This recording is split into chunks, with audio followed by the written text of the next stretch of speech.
আন্তর্জাতিক অপরাধ আদালতে তখনই যেতে পারবেন যদি আপনি নিজস্ব অপরাধ আদালতে এটার বিচার করতে আনউইলিং, অনিচ্ছুক বা আনেবল, অসমর্থ হন। আমরা তো অসমর্থ না।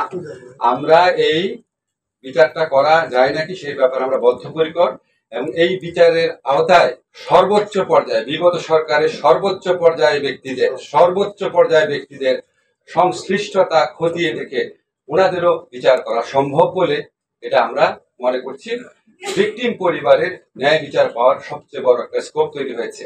আপনারা জানেন আমাদের পুলিশ প্রশাসনকে কিভাবে ব্যবহার করা হয়েছে, আমাদের মন্ত্রীরা পুলিশ প্রশাসনকে কিভাবে ব্যবহার করেছে, আমাদের মন্ত্রী এবং রাজনৈতিক দল নেতারা ছাত্র সংগঠন, ছাত্রলীগের মতো ঐতিহ্যবাহী একটা সংগঠন, বাংলাদেশ স্বাধীনতা সংগ্রামী অন্যতম ভূমিকা রাখা সংগঠন, সেই সংগঠনকে কি ধরনের সন্ত্রাসী কাজে ব্যবহার করেছে।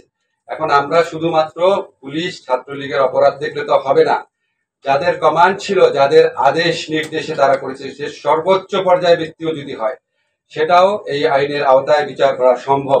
এই জন্য আমরা মনে করছি অপেক্ষাকৃত দ্রুততর সময় এই ঘটনার জন্য, এই হত্যাকাণ্ডের জন্য দায়ী, বারবার আমি বলছি, ক্ষমতার সর্বোচ্চ কেন্দ্র থাকা ব্যক্তিদেরও বিচার সম্ভব দেখে আমরা মনে করছি এই আইনের অধীনে ন্যায় বিচার, মানুষের বুকের ক্ষত, মানুষের আহাজারি।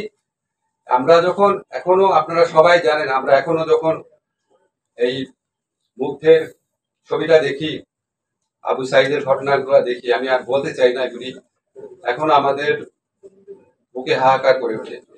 ওনাদের সবার এই ন্যায় বিচার নিশ্চিত করার জন্য শুধু যে পুলিশ বা ছাত্রলীগের যারা হুকুম পালন করেছে তাদের বিচার না, এটার সাথে জড়িত সবার বিচার এই আইনের আওতায় আনা সম্ভব।